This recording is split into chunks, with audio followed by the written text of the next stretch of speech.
Today is Wednesday, October 16th, 2019.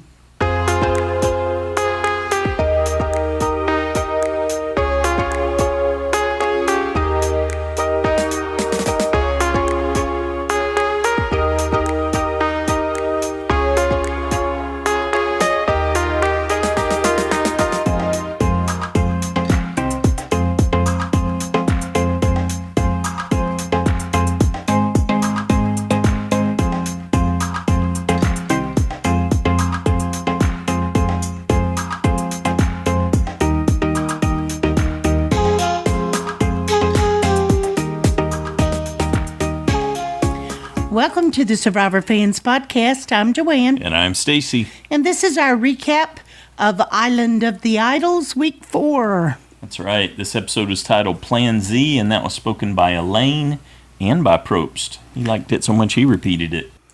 Probably hadn't heard that before. That's what he said, yeah. Word for word. You're silly. Oh, okay. We're at Lairo camp. It's night 8. And Aaron wants to check in with Karishma and make sure that she understood what just happened. Well, to me, that's an insult. Yes. It's like, no, Aaron, I'm stupid. I don't know what happened. I thought she handled it perfectly. She did. I understand. No hard feelings. And it's a game. Yeah, and we get in her confessional. Blah, blah, blah. I was the plan B. My life's about to go out. Not that she doesn't have just the tiniest little penchant for drama. But it was accurate nonetheless. No, but that's exactly. Yeah. I'm expendable. That's what they said. Well, if he played an idol, then it's you. One of you's going home.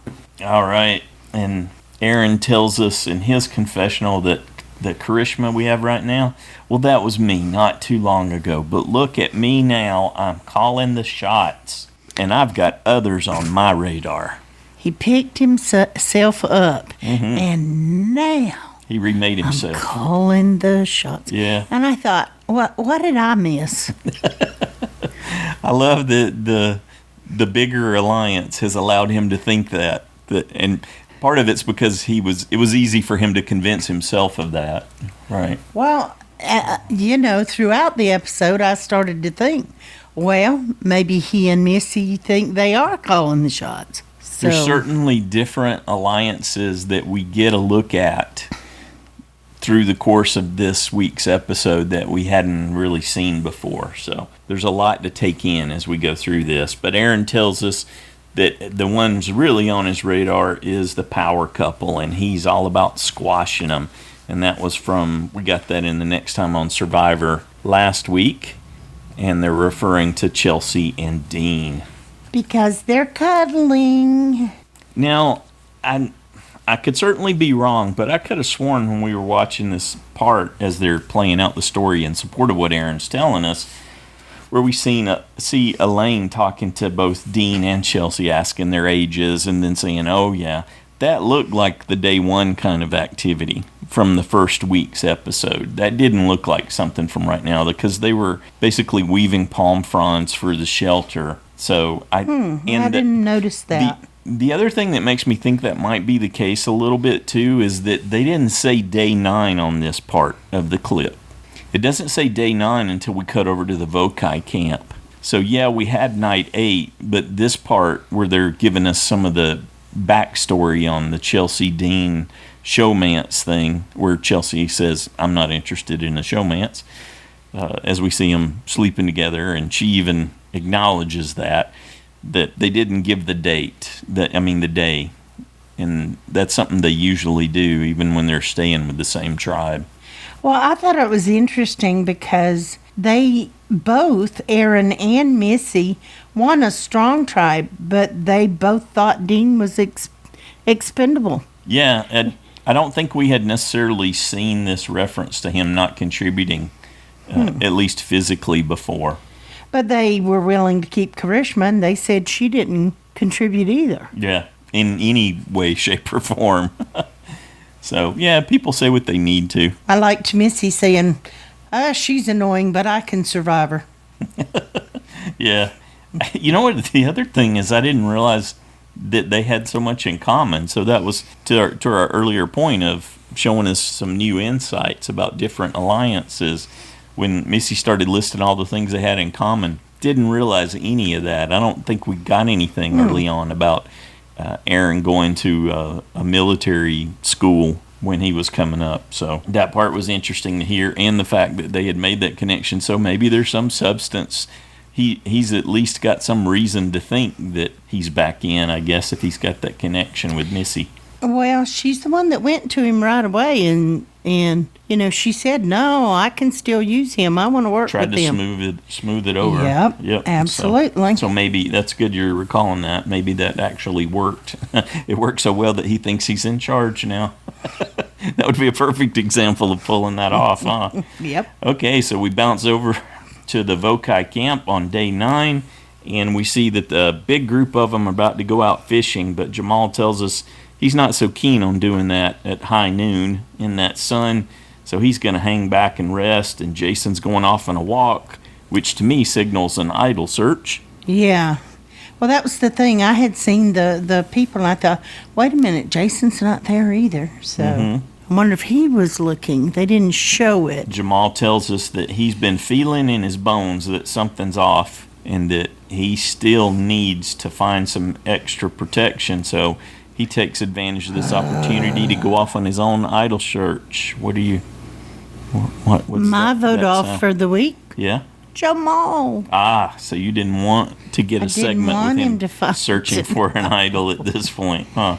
And he tells us that he's been dealing with a lot of change back in his real life, but he's learned some lessons out of that to move more slowly, to be in tune, to be present. And sometimes things are presented to him when he does that, and lo and behold, he finds a hidden immunity idol. So good on you, Jamal. I liked that.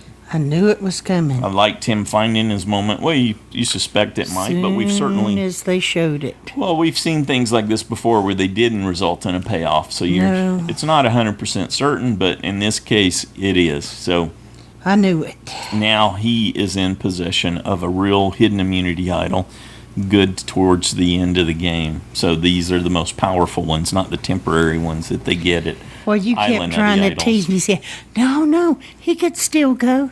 He could still go. Well, I didn't want you to completely lose hope. And we've certainly seen people be voted out with one in their pocket. 'Tis true. So it wasn't an unrealistic prompting on my part. But it would be, it'd be pretty hard to pull that off, since he already suspects he was on the chopping block. Tommy and crew return with their huge bounty, which amounts to one tiny fish that they were able to spear. And then a boat arrives. Now, Jamal picks up on it. He hears the boat right away, even though they're up at their campsite. Unlike the Lairo tribe, the Vokai tribe is always paying attention and they're alert. So they hear that boat pulling up. We learn that they either have to make a unanimous decision about who's going to go to the island of the idols, or they have to draw a name out of the bag. I would have just said, let's draw. And that's what several of them actually said. Yep. They just thought that was simpler. And then I believe it was Dan spoke up and said, well, does someone want to go? And if you do, then you're our next one to be voted off. Tommy, it cuts to a quick confession with Tommy, and he says, look, I'm trying to lower my threat level. Yeah, I would like to go, but I'm not going to. And we hear from Lauren, she's, no way am I going to go do that. It's like, I don't want to say I want to go. Yeah. If I get chosen, oh, boo. But who's brave enough? Noura. Or maybe just doesn't think and speaks up. No, she tells us that it's all part of her plan. She's a risk taker, and off she goes to Island of the Idols. Well, she sees the idols, and she thinks the guy looks somewhat familiar, but she didn't know it or was. At least hands. I don't think so either. That was you and I were going back and forth. We're like, she's got no clue who those are, and I don't think she knows who they Sandra, maybe. when they walk out on the beach either. Yeah. I mean, she said she did, but I bet you they said their names and introduced themselves. So I'm not thinking she knew. When you commented on she hugged, this first time anybody hugged Rob first. Yes. Usually they go to Sandra and then Rob. Right. But she went right for Rob.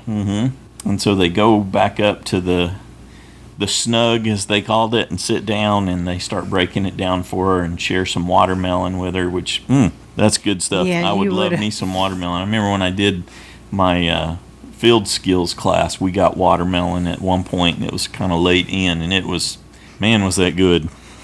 And yet there's one in the fridge you haven't cut. We'll cut it right after this, huh? Okay. It's easy to forget. Yep, we definitely enjoyed some good watermelons this summer. Okay, so Rob explains the art of persuasion and tells her that there will be a lesson. Yeah, so he goes through several different iterations, different possibilities for how to do the persuasion, understanding someone's motivation, and then acting on that. So of course, we can't have a season of Survivor with pointing out Eric's decision. So Eric Reichenbach gets his moment of fame, or infamy again. Yep. Then we see a reference to Parvati's flirting and Yule's using fear as a tool, and then Sandra using rumors as a way to persuade people to do things. It all works. Sometimes. Sometimes not. It all works sometimes. No arguing with that. It all works sometimes. Well, it does, but not always. I like how Boston Rob has to encourage Noura to be quiet. As he's explaining all these things, he says, listen up. Now listen up. Here's what's going to happen. Well, he could have said shut up, but then that might have made her go off more, so he probably knows that. He would have lost her. I think he knew that part. Yeah. But you can tell he's struggling just to have a conversation with her. And so he informs her that there's going to be a blindfold challenge, and you can earn an advantage if you can persuade your tribe to allow you to be the caller. And if you decide to accept the challenge to see if you can get them to nominate you to be the caller in the challenge, you'll earn an advantage that allows you to block someone else's vote. But if you're unsuccessful, you will lose your vote in the next tribal council. And she jumped right in. Didn't hesitate. Yeah. Even though Sandra and Rob both tried to encourage her to think about it a little now bit. Just think about it a little. Have your watermelon. Now I'm going to do it. Right. I'm in. Rob tells us Noura is in Noura's world. She is not in Survivor world. And she can't communicate for anything. Yeah, she's the last person he would want in a calling challenge. I thought, okay, that's a pretty bold prediction there. Yep, Noura lives in Noura world. Yep. Okay, so she heads back to camp. That's funny for him to say she would be the last person I would want as caller. I didn't understand how bad that could be, but she heads back to camp. Still day 9. You and everyone else, Rob. And she tells us that she's a little anxious, but she's got this lie she needs to lay out. Didn't do it very well. Oh, just, wow. That's Nobody like watching a believed slow her. motion train wreck. Yeah. Yep. And I can only share this with you if you agree to let me. She didn't quite have that down in her head just right. No. I think so. It's probably the most she could manage, given her ability to focus on things. But Dan tells us, and he's the first one to get a confessional off of this, and he said, if my eyes could spin around like a cartoon, they would. They would be doing that right now. Several other people start peppering her with questions, and she does not manage it at all. Why in the world would she tell them, or I'll lose my vote if I don't get to be the caller? Well, they got nothing to lose now. Right. Yeah, sure, you can be the caller. Tell me. Right. And now, we don't need you now. And all that happens is that you lose your vote? It didn't go. Yes. It didn't go that way right out of the gate. They let her practice, and she couldn't comprehend what they were telling her at all. And just like Boston Rob predicted, she was horrible. This is like the worst example of someone attempting to do that activity that we've ever seen. Never seen anyone do this poorly at it. And she couldn't understand why she wasn't doing it correctly. She doesn't have the ability to focus on things that are coming externally. Maybe internally she can do it. I mean, you know, someone who's a CPA can focus and get stuff done, and can be extremely you would think so. be extremely detail oriented, because She said she was a successful CPA and that made a lot of money doing it. Okay, Kellee said she's not a good liar. Right, but that works okay. Okay, so she knows they don't believe her, but she's practicing, and even Tommy's like, stop counting the steps for him. You gave him the steps. Let him count the steps. Lauren tells us if she ends up doing this and she fails, she's out. Yep. And she's just horrible at it. Okay, time to see what's going to happen. So they skip ahead, so we lose day 10. It's now day 11, and we're at the challenge. Oh, my goodness. Do you think they had to listen to her practice for another whole day? Oh, no. Torture. Yeah. That didn't happen. Were you surprised when they said, no, Noura's sitting out? Because obviously she had no... Not as much as her. She's like, I'm sitting out? Yeah. They're like, yes, you are. And it's not going to cost us anything. That's right. They're like, we don't have anything to lose. You lose a vote. We don't care. Yeah. You volunteered that information, and we don't care. And we're more interested in trying to win this challenge. Because you're probably going home anyway if we lose. So. What did you think about how it was set up? I mean, we've seen variations on this before. The big blindfold challenge with an obstacle course. I don't always love the blindfold challenges. I think there's a little too much risk for people to get injured. Do you think that they actually worked to reduce that, though? I think they did, yes. Because the things that we did see actually happened because of other people, not so much the course. Yeah. Yeah. The course was smaller, I think. It looked smaller than some of the huge ones they've done before. Well, when they've had to go out and pick up big pieces and retrieve them, bring them back, you're right, that course has been much larger where the caller's voice really needed to travel. Well, there really weren't any injuries except for a crotch grab and Nasty Dan stuck his finger in Missy's mouth. Ugh. He smacked her. I didn't know he stuck his finger in her mouth, but it's like he smacked her in the face. Yeah. But they're blindfolded. Right. So I guess we can forgive him for that, but... And she's probably like, who did that? Who slapped me in the face? Well, she did have something to say. They bleeped it out. Yeah. She let them hear her displeasure. Wasn't keen on that at all. Yeah. But at least there were no serious no bloodshed or anything. Right. So the challenge works like this. They have to go through, there's pairs, and they have to go out. They're tied together, hooked together, and they have to go out, navigate an obstacle course, and then retrieve 3 keys by doing a water bucket dump on themselves. And then there's one single person, and that person will be talked through solving the puzzle by the caller. Yeah, they have to solve the puzzle blindfolded with direction from the caller. Imagine Noura doing that. No, not at all. Oh. Yeah. I think it was pretty clear to them when they saw what was going on who was going to sit out. Yeah, there's no way this isn't going to work. No. All right, so we end up with Elizabeth as the caller for Lairo and Jason as the caller for Vokai. I wouldn't have thought Jason would have wanted to put himself in that position either, other than he wanted to prove maybe that he was good at puzzles. But had he flubbed that could have set him further back. Sure, there's always the risk. Absolutely. And he ends up sending Vokai out together, so the 3 pairs are holding on to each other, and he gets them all through the course together. That ended up being pretty relevant. Mm-hmm. And they made a quick work of retrieving the keys. So they had their 3 pairs, grabbed the 3 keys, and then Jason has to take everybody back through the obstacle course one more time and run them down to where the puzzle is. And then he had to talk Kellee through solving the puzzle, and they got on it quick. Way ahead, Lairo, big lead. Yeah, Lairo was really struggling there. And you and I both thought that Vokai was going to lose. Yep. We had people from Vokai going out. Mm-hmm. So we were disappointed to see them jump out to such a huge lead. But Elizabeth rallied, and she got her Lairo crew through, and we thought finally got back over there. Redeemed. And Probst was selling it pretty hard. This could be one of the biggest comebacks in Survivor history.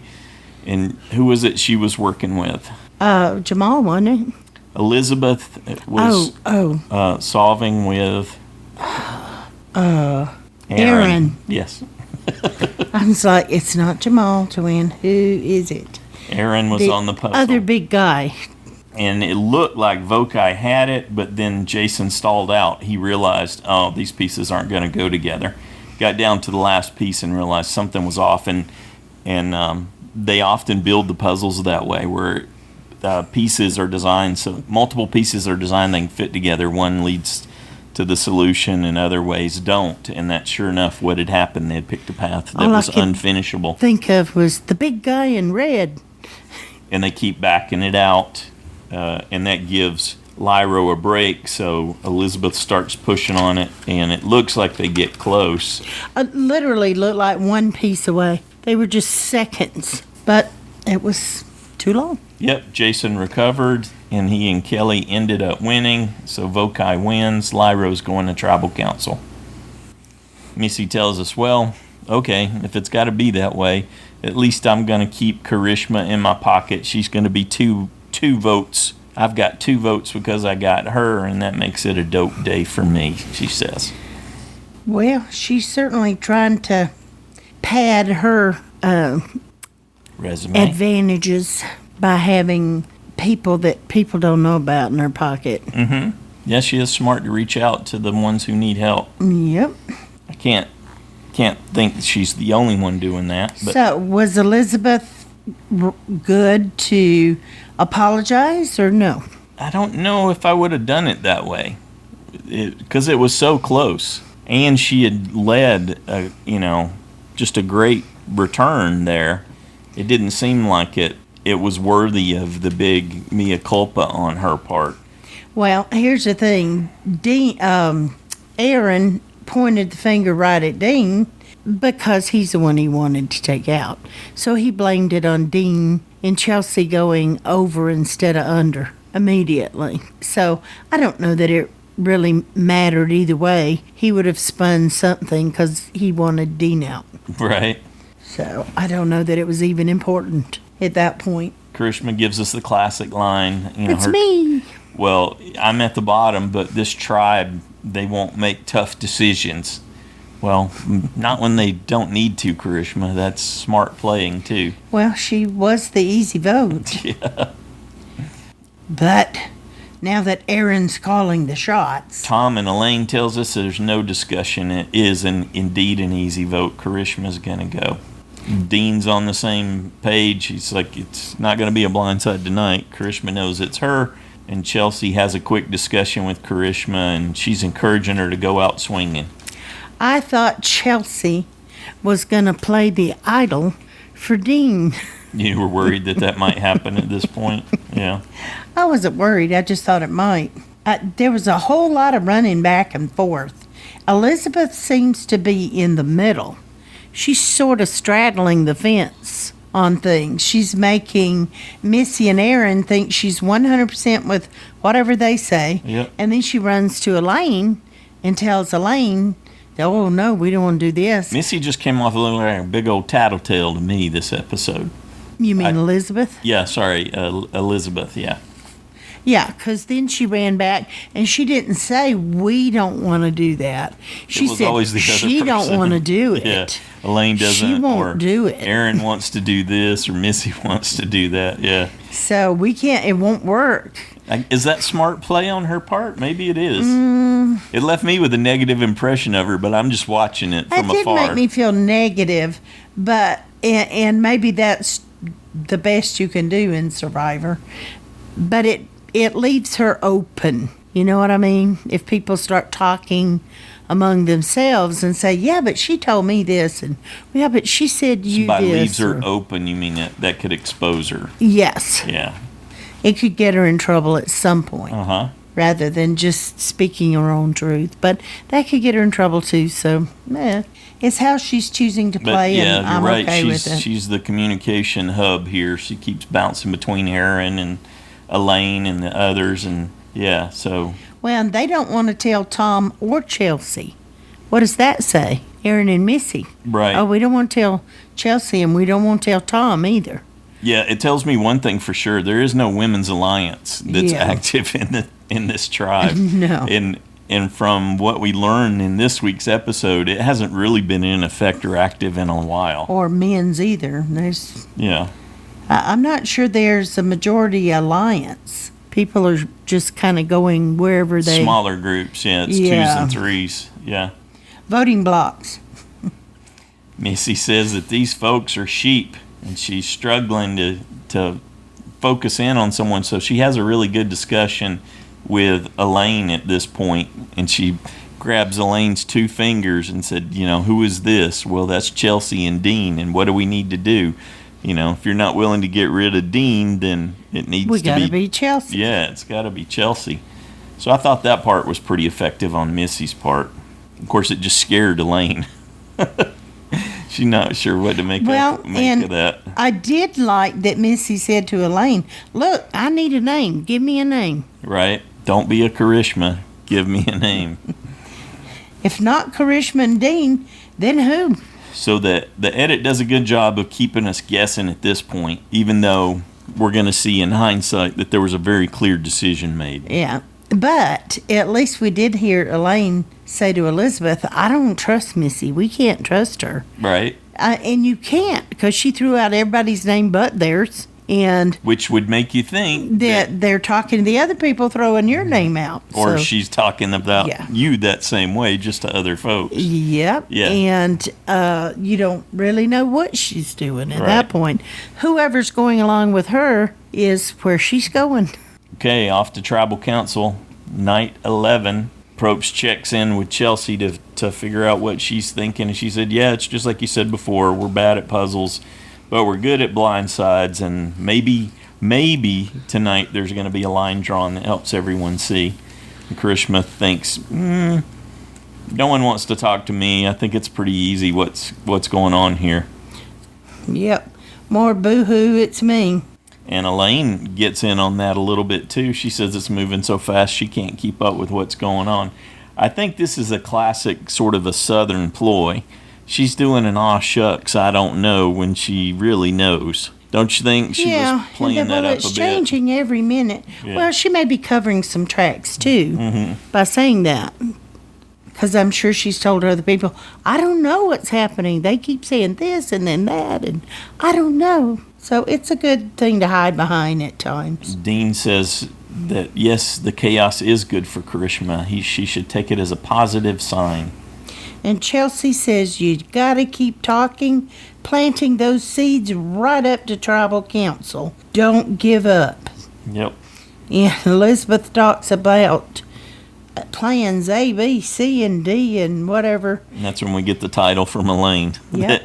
The way things are working right now, you don't know anything until right before you go, and that's Plan Z.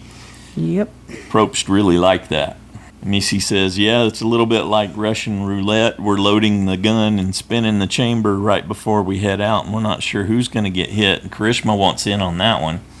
She says she's loving that, but Missy's not having that at all. Missy said they're going to hit somebody not expecting it this week. No, she says, well, you don't need to be happy because we're all trying really hard, but you're getting lapped, is what she tells Karishma. And Tom jumps in. I think it was Tom or Aaron says, yeah, he agrees she's getting lapped. And Karishma says that she hopes that this chaos is a ladder that she can use to climb out of the hole she's in. I'm not sure that I like Sandra saying Elaine doesn't know what's happening. That would be your takeaway if you're observing this, though. Yeah, I guess. Given the little that she knows. I think they just try to come up with something to say so they can show something. I think there's probably some pressure for that. You're right. Yeah, that's what I felt like. That was just they're under pressure to make a comment here and there, and when they don't really have anything they want to say. What did you think of Dean's response for what you should say to someone that you blindside? I don't remember that. What'd he say? He said you should say sorry and thanks for playing, and that cracked up Probst. You think Chelsea's going to think he was directing that at her? I suppose that's a possible reaction, but it wouldn't be based on any facts. Well, no, I think she would assume that the second vote for Karishma was hers and Dean's, which would be correct. And by the third vote for Chelsea, she was like, oh no. Yep, Chelsea gets blindsided, their second blindside, with an idol in her pocket, and this time a full-powered hidden immunity idol goes out of the game without being used. She had no clue, and she talked about how that she had that secret inner smile for when she pulls off a blindside, but it was very clear that no one would feel that way if they were on the receiving end of one. And sure enough. Well, I don't feel so bad because even Boston Rob had no idea who was going into the vote, and he was there for the whole tribal council. So I still didn't think it was going to be Chelsea, but I was wrong. It's just like we said last time. No one is safe this season. Absolutely no one. Well, I like Chelsea, but I didn't have anything invested in her. And I had Dean and Karishma and Elizabeth all safe. Mm-hmm. So I was like, yeah, Chelsea would work for me. That way I don't lose the safe points. Right. That was my bottom line for my game. I had Aaron safe, Karishma safe, and Tom safe. Sandra's final comment, you wanted a blind side and you got one. Mm-hmm. Yeah, you knew that was going to come back for sure at that point. Sandra delivered that moment. Of course, Jeff had to bring up, guess that was Plan C. Mm-hmm. Once again. He enjoyed that line from Elaine. Yep. What did you think about it overall? I thought it was excellent. I enjoyed it. I didn't expect a lot of what happened. Mm-hmm. And that's kind of... Without the overly deceptive editing. Yeah. I didn't feel... It didn't leave you with a... Not like last week. Last week left you hanging. A highly manipulated result. It didn't have that feeling. Seemed to be the case that they made up Plan Z, just like they said, right before they headed out. Mm-hmm. And that was that. That's how it all went down.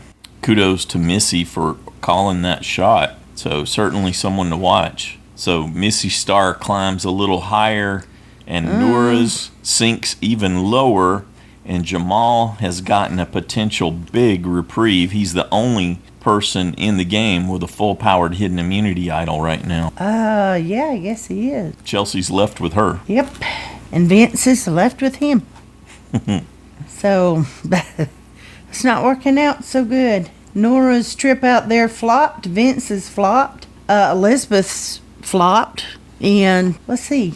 Somehow Kellee is okay. Did Kellee get an idol? Mm-hmm. See how it says it on the screen there? No. It says it on the screen? Mm-hmm. I don't see it. Oh, there's something over there. You didn't have my glasses on. Mm-hmm. It's like, oh yeah, I see something in white over there. Yep.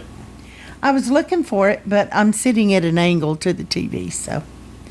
But I didn't see it on the roster. But I see it now. Okay, so she has an idol and he has an idol. Hers was good for how many? I think 2. I was off the top of my head. 3. Oh no, yeah, he did push it out. He pushed it out with no prompting to 3. So she's burned 1. 3 so that she went to. That's how we're understanding it to be. Okay. Yeah, so it's got 2 more. Okay. Tribal councils. Okay, and Jamal's is not limited, so Purple Tribe has the idols. And a further advantage, because let's look for a second at what's going on with Lairo. They don't have a big majority alliance. Curse of the Orange. You think it's still very much in effect, huh? As the third. After tonight, that was my thought. Third member goes down. So you got Karishma. She's a wild card. She's not going to have any loyalty feelings. Aaron, he's probably still got that burn. He's not going to be quick to let go of it. And now Dean is added to that. So that's 3 more people. Who would you trust? three more who are on the outside they don't have that core. Now, Aaron tells us he's in control, and so maybe, okay, so at a minimum, you got Dean and Karishma that aren't going to be necessarily loyal to Lairo. Maybe even put Aaron in that group a little bit. I don't know why Elizabeth or Elaine would trust Missy and Aaron either, or even Tom. I think Elaine's still tight with Tom. Elizabeth is the connection between Elaine and Tom and Missy and Aaron. And Dean's not, you don't get the sense that he's thinking a whole much about the game. And Karishma's actively worked to make herself an outsider. Mm-hmm. So, well, I think if Tom, Elaine, and Elizabeth get on a tribe together, they would be pretty solid together. I think they would trust each other. Elizabeth, to her credit, has kept herself in a swing kind of position. Yep. So she had lots of options. Yeah, those pairs. Yeah. And but they're a mess. They're not a cohesive group. Well, and it kind of looked like in the next on that... let's go to next time on Survivor then. Okay. That Missy was courting Dean, and yet throwing it right out there, yes, I got her voted off. I did. Got your girlfriend voted off. As a response to him, and what he said to her. Yep. You're talking a lot of nonsense, he said when they were having their discussion in the next time on Survivor clip. Yeah, so I wouldn't think he would be too keen on either Aaron or Missy at this point. Or anyone. So they all voted to get rid of her, and they deceived him. Well, true. That was my point. That's true. Yes. So there's not a lot of loyalty, and it's just little pockets of alliances in Lairo. I think there's more cohesiveness in Vokai, so they stand to come out of... We're about to head into a swap. The question... A little, maybe. The question is, is it going to be 2 tribes or is it going to be 3? And I'm thinking based on the next time on Survivor clip that it's 3. And there's one reason for me thinking that way, because that would give us, 3 5s and then an odd person out. Yeah. And in that next time on Survivor clip with Karishma, she does not have a buff on. Yeah, that doesn't mean anything. It may not, but she doesn't have anything on her arms. It's not around her neck. You can see it around her neck when they go to the beach. So I'm thinking it is the case that she's the odd person out in 3 tribes, and she's going to go to Island of the Idols. Or she's wearing it, and her jacket covered it, or her hand was over her wrist, unless it's on her They don't wrist. do that.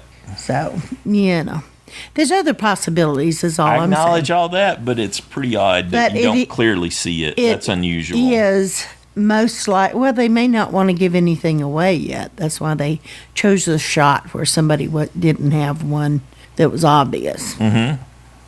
But, so we wouldn't know. And her statement is that I need to flip on old Lairo. That made me think that she's going to go against all the Lairo on whatever tribe she ends up on. I'd say that's a pretty safe, correct assessment of her statement. Yes. But what if they're... I don't know if there's anything else to think. What if she ends up on a tribe that's predominantly Lairo?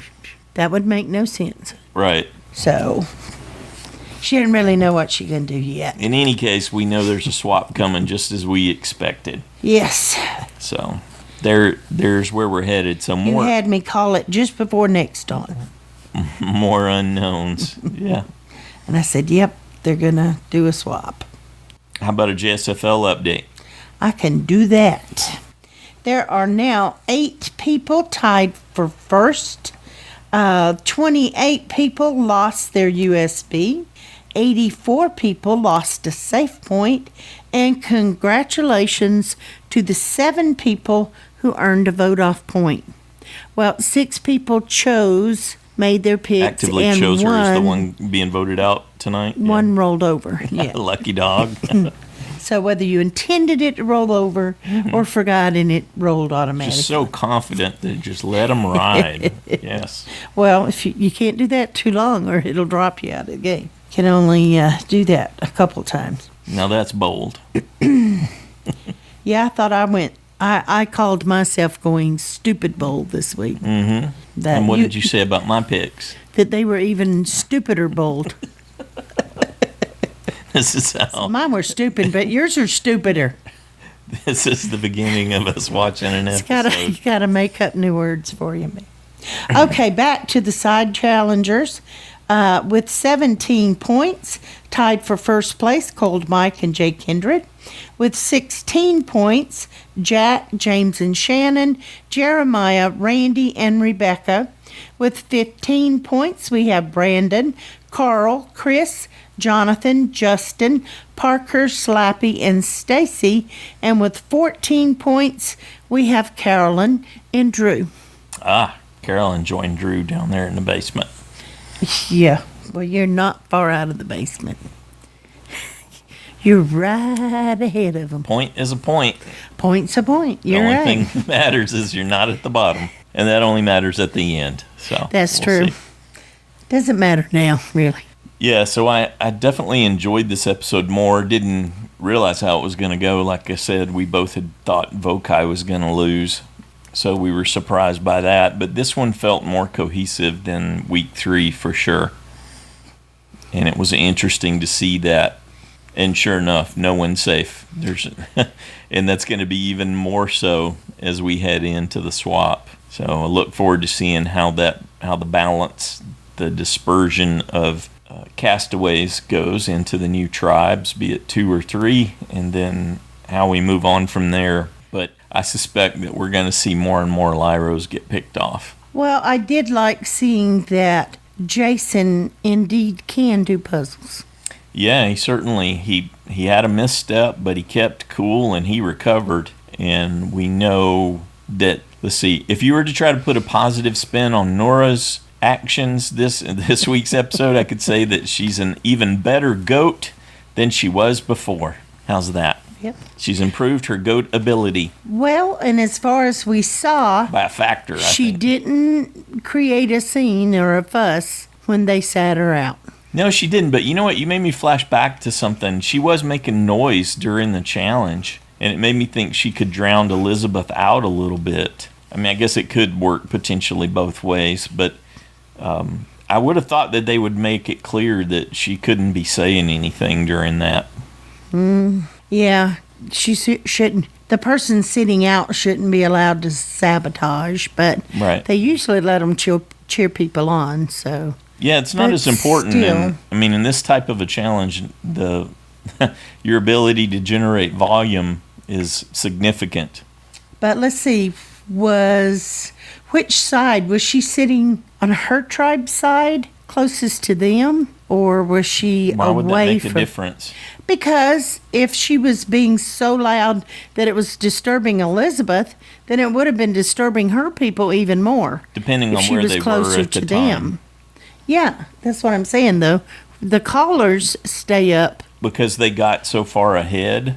Yeah. She could have been making noise and affecting the Lairo tribe when it wouldn't affect Jason as he spoke more calmly and quietly. But is that what happened? Kellee. I don't know. I only saw her making noise that one time. Okay. So. Well, we'll go back and look at that. Well, I don't know that if it's included or not, or maybe they had a talk with her. But you'd think, given her personality and her, that would be something that she would try for sure. Well, she might have wanted them to lose.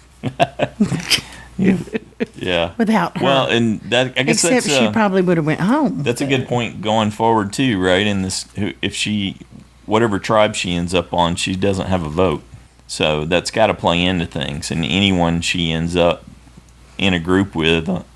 Of any other Vokais or does that carry forward? Why wouldn't to the next tribal council? Why wouldn't it? That's it. She doesn't get to. I thought maybe it was just for that week. That they would change how they were doing things. In which case, Kellee's idol would have. No, they specifically said that. The next tribal council, yeah. That you go to. And that you lose. The next next 3 that you go to. And you lose your vote at the next tribal council you go to. Yeah, I guess I hadn't thought about it. We'll see. One way or another, we'll figure it out as things progress. Yeah, and opportunities present themselves. Well, she's probably not going to be happy with someone. Well, she's been on the outs from the beginning, so I don't know if there's anything different there. True. Jason certainly seems to have redeemed himself. Jamal strengthened his position. Did he? Maybe.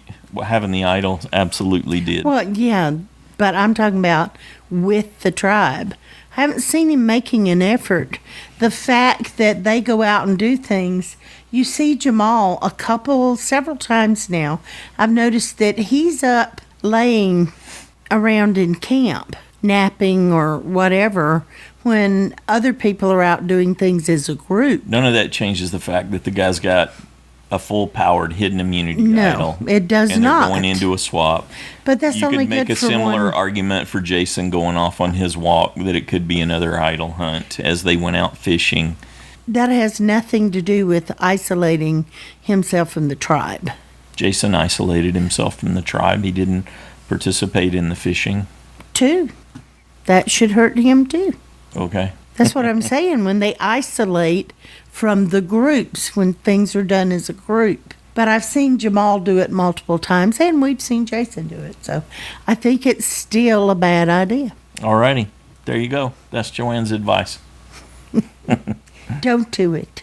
We're looking forward to hearing what you thought about this episode. Obviously, we enjoyed it a little more than week 3, and we're excited to see what happens as we head into a swap. The voicemail number is 206-350-1547. There's a toll-free option, 844-643-8737. The email, joanneandstacyshow@gmail.com. You can always find that at getsfp.com. All those details, how to participate. I don't usually mention it, but there's always some starter questions. Some of them are generic and roll. Some of them may be specific to the episode if you're not quite sure where to start on providing feedback, but you want to get in on that. Check those out to give you some ideas. We look forward to hearing your thoughts and predictions as we head into this swap. We've been having some great listener feedback shows, and we'd love for you to come be a part of that. Been really big blockbuster shows, so we're having a good time with this season. And next week should be even harder to choose the vote off person, since we don't know what the tribes will be. And just throw in that it definitely appears to be the case that no one's safe. Exactly. So, yeah. No matter where they end up. They get to hit the reset button to a degree, depending on how the tribe mixes pan out. This will tell you, though, who are the really more annoying people, because if they go to a new group and of new people and they think they're totally annoying too, then they're probably pretty annoying. Yeah, I don't know if you need to know a whole lot more. I think Noura's going to struggle and Karishma's going to struggle. Yeah. No doubt. Yeah. I don't think we're going to see a big reversal of their fortunes in the game, given how they've approached the game. You know, those extra details that we learned when, was it Missy or Dean? It was both Missy and Dean. I think we're talking about how Karishma didn't do anything. Oh, yeah. She didn't collect firewood. She didn't get food. It's like, why would you do that out there? We see it. It happens all the time. And she wonders why she's struggling. She wonders why she's looking for a chaos ladder to climb out of that hole she's in. Maybe she can reverse her fortunes a little bit. It's certainly a second chance for both of them. We'll see. Well, I know who will tell her about it if they end up together, and that would be Miss Noura. That'd be interesting to see those two together.